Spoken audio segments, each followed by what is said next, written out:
On today's show, the NBA draft is finally here, and on top of that, there are all kinds of trade rumblings out there from John Collins to Dejounte Murray. That's a new name on the horizon. There's a free agency rumor that was out there today about the Hawks. Wall-to-wall coverage of all of that, the draft picks that are available, and my evaluations of them, final thoughts, and more coming up. You are Locked On Hawks, your daily Atlanta Hawks podcast. Part of the Locked On Podcast Network. Your team every day.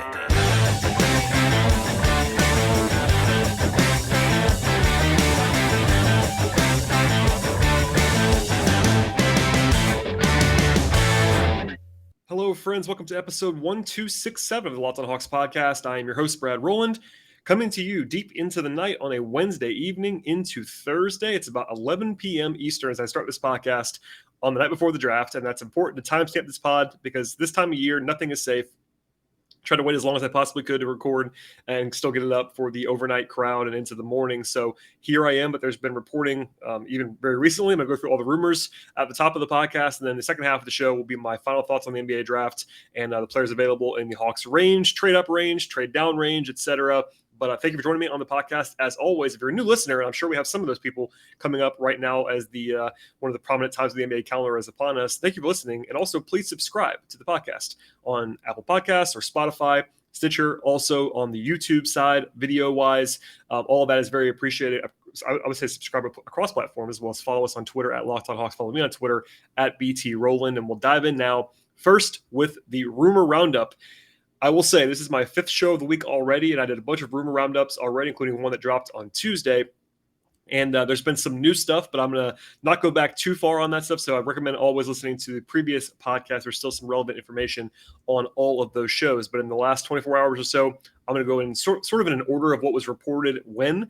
First thing was Chris Kirschner of The Athletic wrote a mailbag on Wednesday. That's, of course, a local. He covers the Hawks locally, and poured a lot of cold water on some of the rumblings prior to that, which is not out of the ordinary, but certainly noteworthy from a local source. He said something that I've said before. It's not really makes sense in my mind to actually have, especially with the Hawks public comments, to actually trade John Collins for a pick-based package without at least having something of a solid player coming back, because the Hawks still want to win now.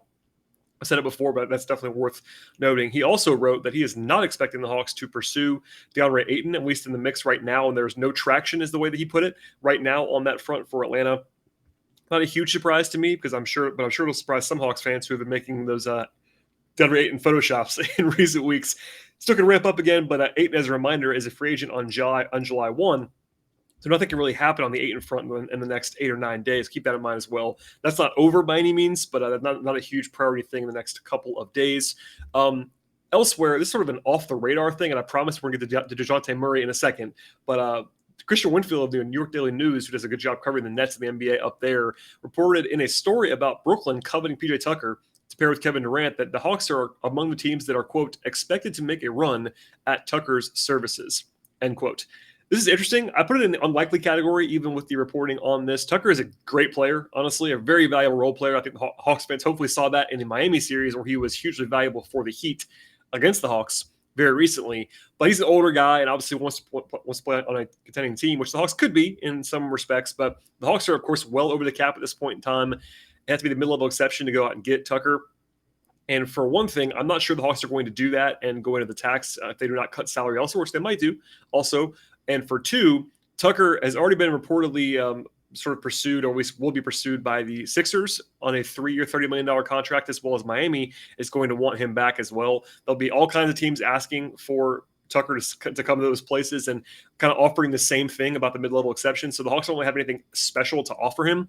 The best they could possibly offer PJ Tucker would be a 2+1, sort of a player option on the third year of a contract for the mid-level. That's a lot of money and a lot of years to offer to a 37-year-old. That's probably the one way the Hawks could maybe stand out there. But again, he's 37 years old, so that's the sort of cap on the over 38 rule. Not to be too nerdy at this point in the podcast, but he would help them quite a bit, no question about that. And I wouldn't blame the Hawks for at least inquiring about PJ Tucker, but I would say that it's not likely to happen. Still very interesting to have a rumbling like that the day before the draft even. So it's still pretty early in the cycle, but a credible report on the Hawks looking for PJ Tucker. Also, Jake Fisher, who's been reporting a lot of stuff, and Jake is very smart and plugged in for Bleacher Report, on Wednesday afternoon reported a very interesting thing on John Collins, and that is, I'm going to read the entire thing to you now, and it says, quote, "One thing that is certain is that the Atlanta Hawks, sources say, are operating with the goal of trading John Collins before Thursday night gets underway," end quote. So while in some way this is not like hugely new reporting, obviously Collins has been out there for a while. I said on the most recent show, we're now in the more likely than not kind of category with Collins getting moved by all accounts at this point in time. This is a pretty strong language from Jake, and probably intentionally so. It's different in that basically it lays out that the Hawks are actually making this a goal to actually get it done, and also laying a timeline out of before the draft even starts on Thursday. It's one of the reasons why I actually waited this long to record the podcast on Wednesday night, was that it might happen tonight, and it still might happen overnight. I'm not really sure what's going on there in terms of timing, but certainly does not mean it's going to happen officially. Like, nothing is assured. I am always skeptical, even if people, I know people are kind of assuming this is going to be happening now, like 95% of the time. I wouldn't go quite that far. I think it's probably going to happen somewhere, somehow. At this point is where I am, but nothing is assured at this point in time. And keeping your guard up is usually the right move on this kind of thing. For some background, also on the Collins front, Portland ended up trading for Jeremy Grant earlier tonight for a lightly protected first-round pick. That does not mean that they're out on Collins, but it could make less sense for the Blazers now. It also might make less urgency for the Blazers right now. Also, Chris Haynes reported that Portland's going to try to snag OG Anunoby if they possibly can. So maybe they're out of the Collins business. I'm not entirely sure yet, but I wouldn't close the door just yet. But certainly a little bit less likely, I would imagine, after they kind of put some chips in for Jeremy Grant already. Then Mark Stein, at about 8:30 p.m. Eastern on Wednesday, reported that the Hawks are weighing a variety of scenarios as they pursue a John Collins trade in connection with Thursday's draft, with a deal headlined by Collins and Sacramento's Harrison Barnes among Atlanta's prime options, end quote. Not hugely new either. And as a reminder for what I was talking about a little bit on yesterday's show, it basically is this. Any deal involving the Kings and the Hawks, it's a two-team deal involving John Collins, almost assuredly has to have Harrison Barnes in it. Even if it was a swing for Jaden Ivey or the number 4 pick, however you want to say that, Barnes has to be there for the most part. There are definitely some ways to do it without Barnes, but logically speaking, for salary matching purposes and just for Hawks roster purposes, it almost has to include Barnes. So that's not a huge reveal there. So keep that in mind as well. But we've done enough on that recently. I do have to get to the brand new rumor right now. So the big one on Wednesday came about an hour ago as I'm recording this, about 10:15-ish p.m. Eastern time. Jake Fisher reported that the Spurs are taking offers for Dejounte Murray, and they are asking for, quote, a Drew Holiday-like package, end quote, in exchange for Murray's services. And he also reported that the Spurs have had their most significant discussions, is the way he put it, with the Hawks in a deal that would potentially send Collins to San Antonio. It would have to be more than Collins, to be sure, because just so you know, the Drew Holiday-like package, Drew got traded for 3 first-round picks. So keep that in mind. That's a very hefty package for sure. Jake also reported that San Antonio, Sacramento, and Utah are, quote, considered the most legitimate potential landing spots for Collins. And the Jazz interest is, of course, tied to Rudy Gobert and that potential deal that just will not die. That the Gobert stuff seems to come in and out of vogue all the time, but it just will not go away at this point in time. It is still lingering. It's hanging in there. And there you go. So not to go crazy on this deep dive, it's obviously just a rumor at this point in time, but Dejounte Murray checks a lot of boxes and is a very interesting piece, perhaps the most appetizing piece that we've seen for the Hawks at this point in time. I will say that Rudy Gobert is a better player than Dejounte Murray right now today, but Murray is younger. He is not. He would be a guy that would give them more of a natural upgrade because, you know, going from Capella to Gobert is an upgrade. Or even to Ayton long term is an upgrade potentially. But going from what the Hawks have next to Trae Young to Murray is a larger upgrade.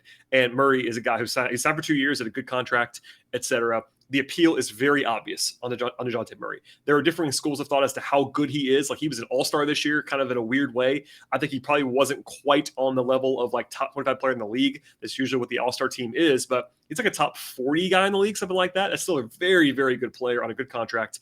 And also the way that he actually checks a lot of boxes is even better for the Hawks. So he'll be 26 in September. That's a pretty, of course, young sort of prime age. 2 years left on his deal. That's a good value for the Hawks as well. Huge counting numbers this year. Like, he's a sort of stat stuffer in a lot of ways. Good scorer. I would be a little bit wary of buying high on him, so to speak. So basically like paying for his absolute apex value. I'm not sure he's actually as good as the numbers indicated this year, but still, Murray's a very, very good defensive player, which is, of course, huge next to Trae Young in the backcourt. That gives him a lot of value. and a huge ball hawk, like playmaker defensively, like a league leader in steals in the past. Also helps the offense in that he would give the Hawks their their number 2 creator that they've been looking for quite some time. All of that stuff is great. He's a great natural fit as a result of that, attacking sort of secondary stuff on offense. He can run the show when Trey leaves the floor. All the stuff that you kind of been talking about for a while, even I've been talking about for a while, he fits a lot in the way the Hawks would be looking to improve their roster. The one little bit shaky weakness of his is his perimeter shooting. So he's not quite as good on that as you might think or might want. But next to Trey and probably between him and like other shooters, it would be good. I think long term, if you were to do this kind of swap for Collins for Murray, you need some shooting at the 4. I think you would have a hard time going with a non-shooter at the 4 and a non-shooter at the 5, especially if you were to go with Capella. If it's a Kongwu and you maybe shoots a little bit more in the future, you just need to worry about a little bit more shooting on the floor with Murray. But still, that's sort of a rich man's problem. He's a very, very appealing target for the Hawks. Don't get me wrong. He's even if I'm a little bit worried about him being not quite as good as he was last year moving forward, he's still really good. And that's a very, very interesting player. People are already asking me kind of what it might cost for Collins plus to get Murray. This is a total guess, but just using Jake's framework of the Drew Holiday package, I would say Collins and 2 first-round picks, or Collins something else and a first-round pick, whether it be like Herter or Jalen Johnson, something like that. It's like a first-round pick equivalent at this point in time. The thing is that Collins makes more money than Murray does. So keep that in mind too. If it's Collins and Herter, you got to fill some more salary probably coming back. So all that stuff is kind of interesting in a lot of ways. But I think that Murray does have more value than Collins, very, very obviously on the trade market. You could argue that Collins and Murray, at least I would, that they're probably a little bit closer together than people might think that they are. But Murray is the more accomplished in terms of making All-Star team, also just being a higher trade value guy and on a good contract as well, that stuff, and a better fit in some ways with what the Hawks are now. But I will say it would be a very interesting negotiation if this were to be keeping happening in the next day or two, or even beyond that. They don't have to do this deal right now, but obviously there might be some incentive based on the reporting for the Hawks to get this done quickly. And I'd be fascinated by this. We'll have, of course, more coverage on this if it actually comes to fruition or if there's more rumors on it in the future, but nothing's guaranteed. In fact, Chris Kirschner already reported as I'm talking now that nothing's close on the Hawks side. No huge surprise there on that, but certainly a bomb of a rumor from Jake. Sort of 23 hours before the draft, 22 hours before the draft. So a lot to get into there, and I hope I did a decent job giving the overview. I'm not going to do the entire deep dive on Dejounte Murray now. We'll save some of that for later if the deal actually happens. But a fascinating player, and honestly, I would be way more interested in a Dejounte Murray package than I would be if you're Trey Collins and getting Murray back than I would be for getting like the 7th pick or the 6th pick in this draft, something like that. Even Jaden Ivey, I personally would be more interested in the Murray route than the Ivey route if it's me. But all that said, very interesting stuff on the rumor mill, and we'll spend most of the rest of the podcast talking about the NBA draft and some of the options there. But first, a word from our sponsors on today's podcast. Today's show is brought to you by BetOnline. The NBA season is of course over on the actual court, but the madness never ends in the NBA, and that's especially true with the draft coming up this week at free agency, next week and beyond. And the draft is really an event you can actually wager on at this point in time. It's a lot of fun to go ahead and do that, handicap it, and use your skills and your knowledge to the best possible ends. And at BetOnline, you can do all of that stuff in one place, number one source for all of your sports betting needs and information this year. Find all the latest odds, news, and developments in the sports world. That includes the Stanley Cup Finals and MLB odds and scores, the latest fight stuff, and next season's NBA futures, NFL futures, college football futures, college basketball futures. And BetOnline is the key source for all the live betting needs that you have, as well as esports and poker. They have casino games and much more. And other sports are also in the mix always at BetOnline. They have hockey, they have golf, tennis, auto racing, horse racing, soccer, cricket, entertainment bets, and more. Australian World Football is something that's pretty interesting at times. Table tennis. The fun never stops at BetOnline. And the BetOnline is the place you need to go today on a computer or mobile device to learn more about all the trends and the action across the sporting universe. BetOnline, where the game starts. All right, so kind of a fast and furious first segment on the show, and not necessarily expected, but I kind of knew there was going to be some rumors, so I let that whole thing open. The rest of the way here, mostly draft stuff and my final thoughts. And listen, a lot of stuff could be irrelevant by the time people are listening to this, even on Thursday, or by the time the draft picks. Like, look, I'll spend a lot of time talking about the Hawks drafting and a bunch of guys in this class that I want to give my final thoughts on, but they might trade out. They might trade the picks somewhere else. It's all very fluid at this point in time, and I appreciate your patience and your flexibility on all that. A quick reminder here at the top. a guy we have talked about a ton recently is Danilo Gallinari, who is still looming out there, and his deal guarantees on June 29th, and basically no one believes that they're going to be paying him that full number for next year. So basically the Hawks can't wait for free agency to begin to actually make a decision on Gallo. So it's going to be maybe the next day or two they have to decide something on Gallo. They kind of already decided to not bring him back, I think. Maybe not officially, but they're either going to trade him or they're going to cut him. And I think that's definitely the most likely scenarios that I would see at this point in time. But that's something to keep an eye on over the next couple of days. And as a reminder as well, even if the Hawks were to sort of either cut Gallo or get off him for a pretty cheap or trade their pick, they're still very close to the tax. They have a lot of money guaranteed to different guys. So the money stuff is going to be a factor along the way in a lot of different ways. And just to keep in mind, Gallo is a guy who is a factor in the next couple of days at very minimum. Again, I'm going to talk about draft-based stuff the rest of the way, but there is a scenario where you turn this pick into a player, either by attaching it to Gallo or attaching it to Bogey or attaching it to Herter or even Capella, any of that stuff, maybe even Collins in the swing, in the reported swing scenario for Jaden Ivey, etc. This pick could not be made by the Hawks. That's possible. Keep that in mind. It's also impossible to talk through all scenarios, but it is what it is. Also, we'll spend most of the time talking about the first round guys, but quickly before we get to that, some names at 44. I think the Hawks already reported that they might actually, I think it was Jake Fisher reported that the Hawks might move off that pick. Very possible. And 44 is not a spot where you just would be shocked if they trade that pick. But if they were to hold on to it, I want to give you some names to keep an eye on for me anyway. A couple of high-end guys that probably won't be there, to be honest, but could fall like Sherry Cooper did last year. Ryan Rollins would be interesting. Andrew Nembhard would be interesting if they were to fall. A couple of sort of buy low candidates, Peyton Watson of UCLA and Patrick Baldwin would be total flyers, but former 5-star prospects that kind of just had their star fall a lot. And at 44 would be good values. Josh Minot of Memphis would be an interesting buy for me. Caleb Houston from Michigan, I've seen him play a lot, would be interested in on some level as sort of a long-term play. Jabari Walker from Colorado would be a good pick for me at 44. And then the last two guys I think are probably the combination of realistic and also guys that I would like to see it with the Hawks at 44.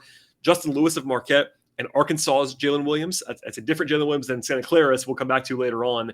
Those two guys, though, are very interesting guys that I have in my top 35 or 40 that if they were still available at 44 would be very nice buys. Okay, to the actual more sexy stuff in the first round. So I'll start with sort of the trade up possibilities because those guys are pretty interesting in a lot of ways. They were a bit more in vogue recently with the Collins stuff and even the potential that the Hawks just use their own pick and a future pick to move up the draft. So there's a group of guys the Hawks basically can't get or very likely will not get unless they make a trade. And that is basically obviously Jaden Ivey at the absolute high side, but even like Keegan Murray, Benedict Mathurin, Dyson Daniels, Shaedon Sharpe, AJ Griffin, those guys are all basically only trade up candidates. I'd be shocked if any of those guys fell to 16. But generally speaking, and I know I'm repeating myself a little bit, but for new listeners, I'm not a huge fan of trading up with considerable assets in this class, especially to get a guy that I don't think is going to be a star. And I think basically Ivey's the only guy that I would be like really on board with a full scale swing on in this class. There are guys with some upside. I think Griffin in particular has a bunch of upside. But alas, I don't think that trading up in general for non-star projection players is my favorite thing to do. And this class is kind of flat. And usually in a flat class, you don't want to trade up necessarily. But I think that you're getting pretty similar value from 5 or 6 down to even maybe 16, but more like 11 or 12. The gap there is not huge. Like my number 5 or 6 guy on my board is maybe a half tier above the guys at 12, 13, 14. It's a pretty flat range. So as for individual players quickly here, I'm not super high on Keegan Murray, but a guy that I do like, he's a pretty high floor prospect. I think he'll be gone by 6, so you have to go way up to get him. I don't think that's available necessarily in my mind, but a guy I always wanted to mention. Ben Matherin's a guy I've liked for a long time. I had him as a first rounder last year. I think he probably could have come out last year like a top 20 pick. Definitely a top 7 guy for me in this draft. Kind of a 3-and-D plus kind of player that I do like and do trust his jump shot. Defensively, I think he's more fine than great, but I think he's more of a shooting guard size player. Honestly, kind of reminds me a little bit of what the Hawks kind of already have with Herter and Bogey. A little bit more upside than that for sure, but he's a good cutter, very smart player. I like him a ton. I'm just not sure what new he's going to give you if you're the Hawks, but still maybe Travis just falls in love with him. He's a very schlanky player in some respects. Dyson Daniels is a guy that's been reported to be a potential favorite of the Hawks if they were to trade up. That's been out there in the ether. Even going back to the early podcast that I was doing in this cycle, in February, March, April on this feed, Daniels was a guy that I've always loved. I've always said that his skill set is something I really, really value. maybe my favorite guy in the whole draft. Not the number one player in the draft by any means. I want to be clear about that. But someone I really like overall. He's like 6'7" with a 6'10" wingspan. He has legitimate guard skills. He's a great defensive prospect. Perhaps the best defensive prospect on the perimeter in the entire draft. And good playmaker overall, unselfish guy on offense, moves the ball. The big skill there, in terms of a swing for him, is the jump shot. That's not me saying anything out of school. That's a pretty consensus opinion. If he can shoot at a solid level, I would love him in that range. Now, obviously, the counter argument would be that he's pretty limited on offense if he can't shoot. And I'm not really on board with necessarily like trading a ton for a guy who probably isn't going to be a star, but he is a good fit, especially with what the Hawks are building with Trae Young, playing alongside him and also running the offense when he's off the floor. Checks a lot of boxes, and I like him quite a bit. AJ Griffin is a fascinating guy as well, formerly a number 1 overall kind of potential prospect like early in high school, and then had a couple of injuries, missed like basically his last 2 years of high school, had some leg injuries, and then got a late start at Duke as well. And this year was kind of a limited athlete in a way that he didn't used to be. So the hope there would be that he gets a lot of that back as he gets in NBA stuff, further away from injuries, good training, etc. But the high-end theory of him is that he gets a little bit of that burst back, and he's a great shooter already. He's got great touch, real small forward size. Like he's very, very physical, very strong. But defensively, he was really rough this year at Duke. I think his tools are better than that, but he was not good. So that's something I don't necessarily love about him. I think I'd argue he has about as much or maybe more upside than anybody in this range, other than maybe Shaedon Sharpe, who's like the X factor swing guy overall. But I do like Griffin in a vacuum. It's just like the medical was a big question there, and like just how much burst you think that he might be able to get back from his early days that he kind of lost this year at Duke. Again, speaking of Sharpe, total wild card, basically. I've seen him play a few times at the EYBL level. He has not played a competitive game in more than a year at this point, but certainly people that like him think he's going to be a future star. If you don't, it's more of a sort of a shadowy evaluation. He's not played at a high level, just so at least so far. But I get the appeal from what I've seen. I just don't know if I have a definitive evaluation. I just cannot give you one at this moment in time. He just hasn't played enough, and I haven't seen enough to actually know for sure. But listen, I'm a fan of going for upside, generally speaking. He definitely seems to have it, so I definitely understand the appeal there. I don't know if you can go up and swing too much on a guy so unproven, but I do understand it with Shaedon Sharpe. Then there are a couple more guys that I will sort of tick off briefly here that are, let's just say, I think they're going to be gone by 16, but they're a little bit less likely to be gone than guys that I talked about before. But I think also these guys, you don't have to go up like into like the top 6 or 7 to get. I think you probably go to like 10 and get a guy or these, at least one or two of these guys. And that is really it's Jeremy Sohan from Baylor and Johnny Davis of Wisconsin. There's almost always a guy that falls unexpectedly. Like, in fact, the Hawks have had this happen twice in the last half decade. John Collins fell to them unexpectedly. Jalen Johnson last year fell to them unexpectedly. That could happen again. I would not bank on that. But honestly, if either Sohan or Davis got to the Hawks at 16, I would take them immediately. That's how I am about that. It's not like they're like huge tiers ahead of guys in that range, generally speaking, but I have them both in my top 10 or 11. So that speaks to how much I like them. Sohan defensively is a monster. Basically, any non-center prospect in the whole class, I think he probably has the highest upside. I think, Daniels is the best guard defender in my mind. But Sohan, given his physical tools, could be like a legitimate 3 or 4 position defender. He could be a monster defensively. A 7-foot wingspan, handles the ball really well on offense. Actually, a pretty good feel already. The jump shot's definitely up in the air on him. That's a huge point of contention about just like what he does on offense. Basically, that's the downside, is that maybe he's just kind of a zero on offense.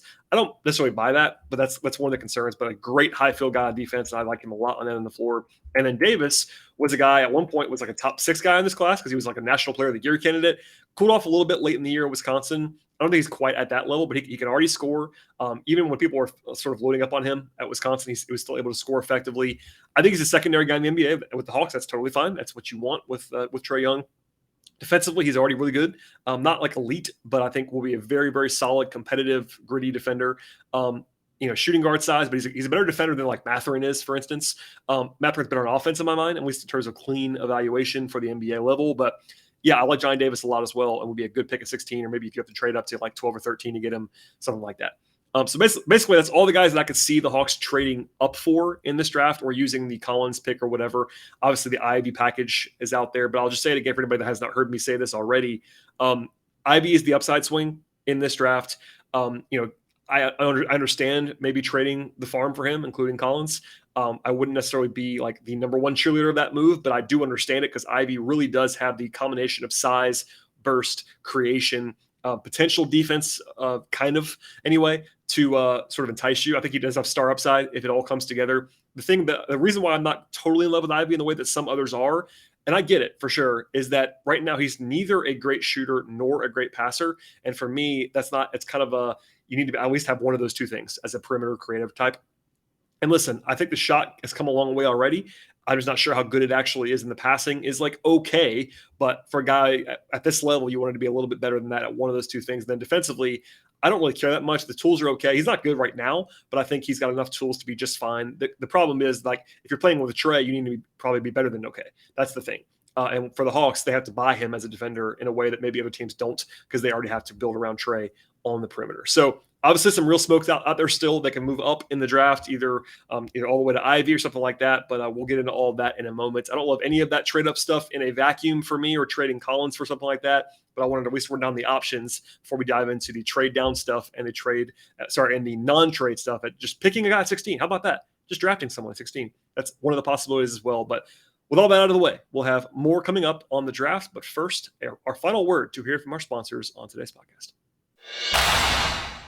Today's show is brought to you by Built, and our friends over at Built are coming out with amazing flavors all the time. And this time, they've actually truly outdone themselves with the new Mud Pie flavor. And for the first time ever, Built is introducing the Mud Pie flavor in both Mud Pie Bar and Mud Pie Puff.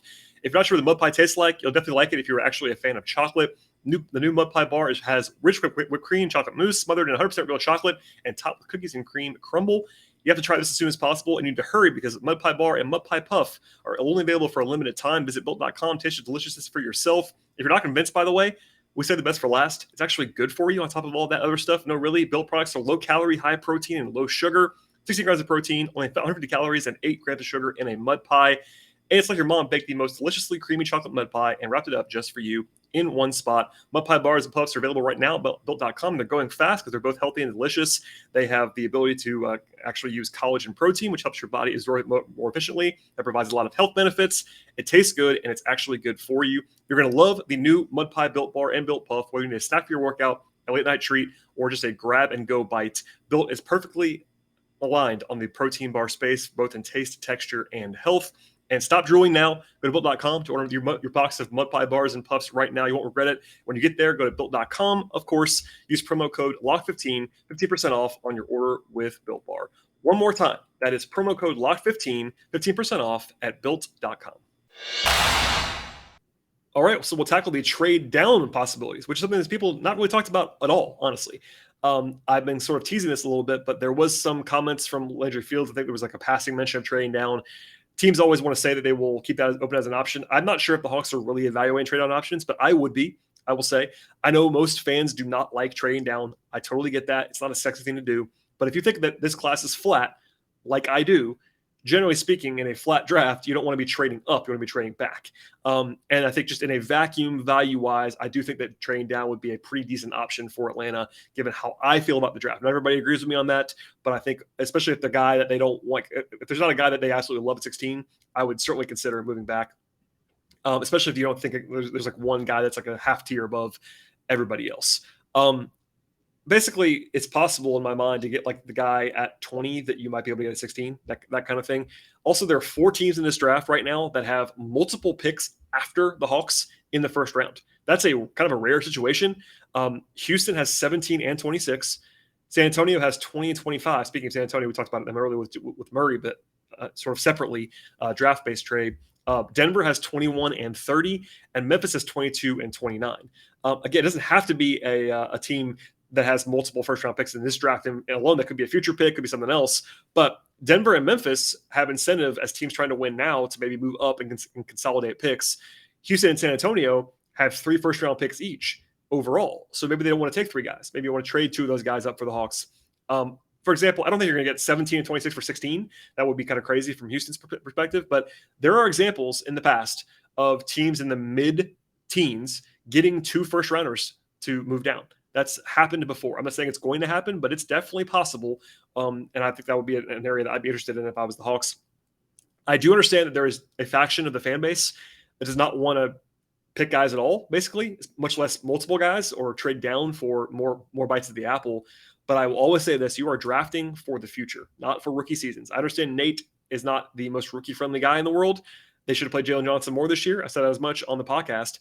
But what you're doing in the draft is not going to be based on what they do as a rookie. You're going to want to develop those guys anyway, and it's not the worst thing in the world to have more guys in your system that are, by the way, also cheap and cost control at the end of the first round. Hit on one of those guys, and you have some success that helps you down the line, especially for a team that's got a lot of money guaranteed to guys in the future. So trading down, there are players that we'll hit on in a second that I will talk about as options if that were to happen. But in general, I would be on board with the idea of at least evaluating a trade down scenario. I think that is interesting. So from here, we will get into some guys available at 16. So I'm not going to do like a full-on deep dive, but I'll start now with who I picked in the Locked On Network's Ultimate Mock Draft. This has been out there for a while. If you're a subscriber, you would have seen already the network dropped in the teaser episode over the last weekend with the top 6 picks. But earlier this week, picks 13 through 18 drops. Like I should talk about that a little bit for the first time now. This actually happened a couple weeks ago, so a little bit has changed since then. But basically, the top 15 picks quickly were Jabari, Chet Holmgren, Paolo Banchero, Jaden Ivey, Shaden Sharp, Keegan Murray, Ben Mathurin, Sohan, Jalen Duren, AJ Griffin, Dyson Daniels, Johnny Davis, Mark Williams, Malachi Branham, and Nikola Jovic. So basically, I had everybody else left available at that point in time.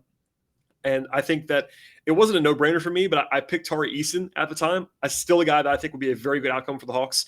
He's in my top 15 out of LSU. We'll come back to him more in a second, but that's the guy that I picked. I think it's a good value if the Hawks were to get him at 16 overall. I'm not sure I would actually take him today. I think I've changed my mind a little bit. I have one guy maybe ahead of him that I didn't pick at that point in time, but I think Eason would be a great outcome, and that's why I picked him. Also, I've been decent at this stuff in terms of the Locked On mock in recent years. I do like Jalen Williams a lot, by the way, and that's probably the guy that I would maybe consider. But I had Jared Allen for the Hawks in 2017. I ended up with Jaren Jackson Jr. and DeAnthony Melton in 2018. I probably should have taken Trey, obviously, but if I didn't take Trey, but still, that's a pretty good draft overall. Took Hunter at 8 in 2019, and he actually went at 4 in that draft. I got Nas Little in that draft as well, which actually would have been pretty solid. I got Devin Vassell in 2020. Kong was already off the board, so that actually feel pretty good about that. And then last year, I got Jalen Johnson, which actually ended up happening. So I have a decent track record in these, so hopefully we'll see what happens. But that's where I was on that. So obviously, I'd be on board with taking Eason. And basically, there is a group of guys for me that I would be very excited about if I was the Hawks at 16. And it's essentially the following. It's Tari Eason, Jalen Williams of Santa Clara, and then any of the guys who I mentioned before that might fall, whether it be Johnny Davis or Jeremy Sohan, whoever else. Any of those guys would be in like the very happy for me tier, like the legitimately pleased tier. Then there's then there's sort of a group of guys that I'd be totally fine with, like I think are just totally appropriate pick 16. And that is Malachi Branham, Blake Wesley, Ty Washington, Dalen Terry, Ousmane Dieng, Ochai Agbaji, and EJ Liddell. I know that's a lot of guys, but again, this is a very flat draft, so I think those picks will all make sense on some level. And there's another group of guys that I would not love if they draft them at 16, but I sort of understand it. And also, these are going to be guys that I think would be in play if they were to trade down. These are in no order, by the way. It's Jaden Hardy, Jake LaRavia from Wake Forest, Max Christie, Michigan State, Wendell Moore, Marjon Beauchamp, and Bryce McGowans. All those guys are, I think, draftable at this point, maybe in trade-down scenarios. So that's 15 guys. I know that's a lot. I've said it a lot on the podcast in the last couple months. This could be any of those guys. It will not surprise me. This is, again, a pretty flat draft. It is very, very wide open at this point in time. I know there's a lot of names. I'll come back for some at the end of the podcast. I'm going to give you some quick scouting reports on all of them. But there you go. And that's kind of where I am, sort of broadly speaking, as to where I would be at this point. So some preferable stuff, some less preferable stuff, and acceptable stuff, etc. Okay. Mock draft roundup time, quickly. This is always changing, but as of this recording, I just want to tell you who the mainstream outlets are projecting for the Hawks. ESPN, Jonathan Givony has Jalen Williams, Sam Vecini of The Athletic, John Hollinger of The Athletic, and Jeremy Woo of Sports Illustrated all have Malachi Branham. So he's actually the leader in mock drafts. Kevin O'Connor of The Ringer took Tari Eason for the Hawks. And then Ricky O'Donnell, who's been on this podcast before, of SB Nation, has Ty Washington. And I had to file a mock draft for Dime that went on Wednesday, and I gave the Hawks Jalen Williams. So kind of a all over the board kind of thing there, but pretty sort of consensus stuff on Branham, Williams, and maybe a little bit of Eason and Ty sprinkled in. So I talked about Eason earlier a little bit, but he would be one of the two guys that I have highest on my board. Defensively, very physical, very playmaker, sort of adjacent defensively, very aggressive in a good way. I think the Hawks could use someone like that. They don't really have that guy on the roster right now. That's like just sort of a dog in a lot of ways in terms of like attacking the rim on offense. He's a very raw offensive player. That's the concern with Eason. He sort of fouls a lot too for a defender, but I think he's a pretty interesting guy the Hawks don't necessarily have. And for me, he's like a top 12 or 13, maybe 14 kind of guy in this draft. Certainly a good value 16. I would be on board with Tari Eason. In addition to that, I mentioned Jalen Williams is a guy that I like. And honestly, I have flat out heard that the Hawks like Jalen Williams. Now, that doesn't mean they're going to take him, but I could not be less surprised by that as well. He is, for me, the epitome of a Travis Schlenk prospect. Dribble, pass, shoot. I said that a couple times before already, but he's sort of a late riser in the national space, but the diehards already liked him before this. He's 6'6" with a 7'2" wingspan, and he's super skilled. Now, he grew like 7 or 8 inches into the end of high school, so he's kind of a late bloomer in that respect, and he's still figuring it out at this new sort of huge size that he has, but he's got great playmaking skills for a player that's legitimately wing-sized. Pick and roll operation, he's very comfortable with that. He shot it well this year as well. The big question with Williams is that he's not a great athlete, and that is real. He's not a great athlete, flat out, but he is super long and super crafty and creative. But you could see it in certain situations where he's playing against better players that he had some trouble creating space. That's the big question. So all these guys by now, by the way, have at least one big question. For Eason, it's his offense and his sort of just overall like shooting and ability to create and ability to score. With Williams, it's limited burst. But defensively, I like him. I think he's going to be totally solid to probably pretty good because he's so long. He's such a good feel. Probably not a lockdown guy, but still a good aptitude. And those guys, for me, are like a mini tier above the rest of these guys that I'm about to mention. So that's just my opinion. All this stuff's pretty close together. From there, the closest guy to that tier, and I almost said that, I almost had him in this tier, was Malachi Branham of Ohio State. I think he'd be a good pick at 16, flat out. He's the number one guy in this tier for me anyway. He's a very skilled and polished offensive player. He's got a lot to offer offensively, 6'10" wingspan, intriguing scoring flashes, but is limited athletically. And honestly, it pains me to watch him play defense right now. I think he might be okay in time. He has the tools to be okay. But, man, it was brutal defensively in college. And people that listen to this podcast know that I can't just get by that very easily. If he was better defensively, he would be higher on my board for sure.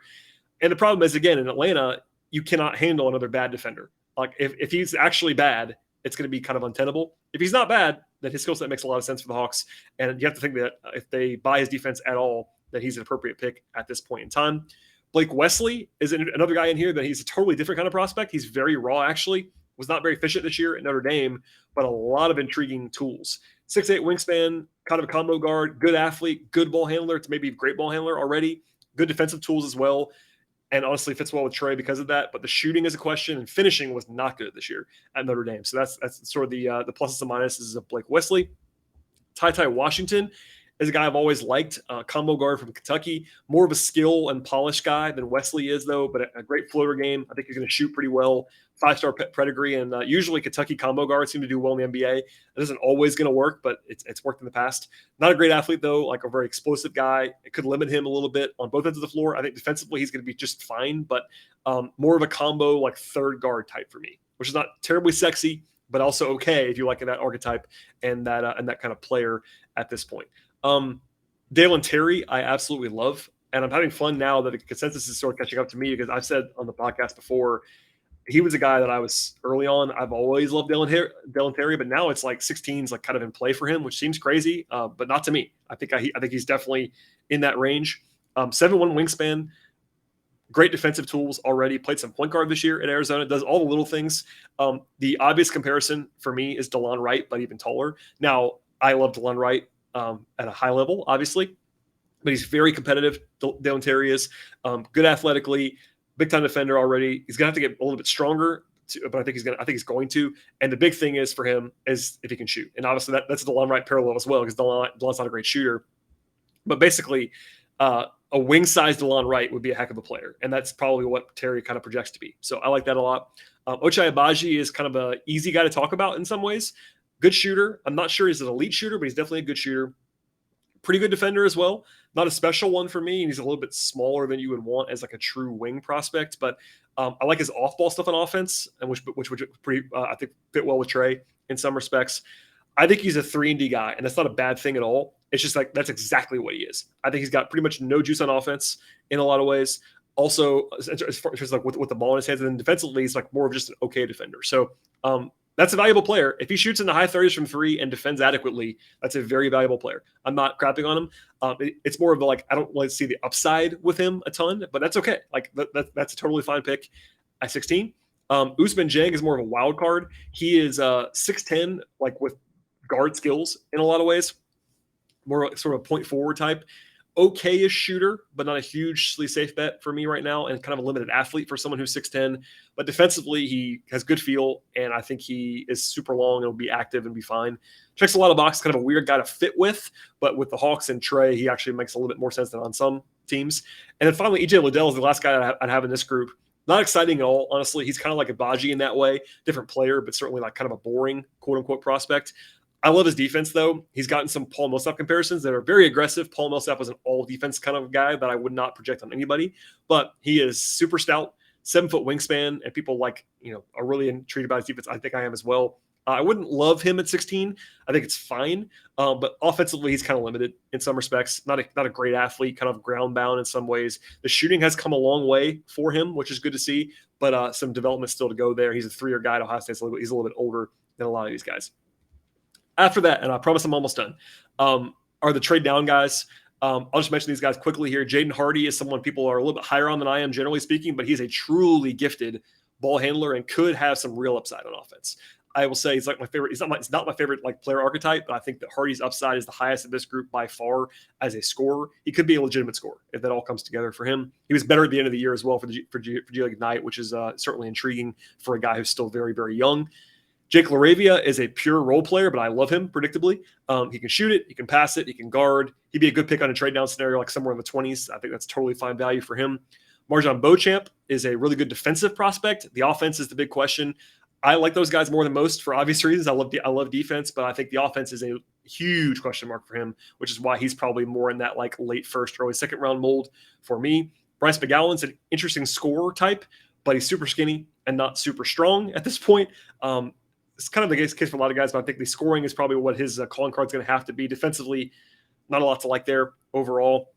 Then there's some guys that I kind of like in the 20s, not necessarily at 16. Max Christie I still kind of buy, and then Wendell Moore I've always kind of liked out of Duke. Super long and intelligent player on defense, good passer. I'm not sure how good of a shooter he is, but he definitely can shoot. I'm not sure if he's like a great guy at anything though, kind of like a jack of all trades kind of type, but I think he's a rotation guy in the NBA, and that's totally fine as well. So I've said a lot of things about a lot of prospects at this point. There's so much different stuff going on. And I think that it might be total chaos on Thursday, to be honest. It might seem boring right now, but also I can see a world where the Hawks just pick at 16. It wouldn't stun me all that much if nothing happened other than that. Obviously, the Collins stuff is almost separate at this point in time.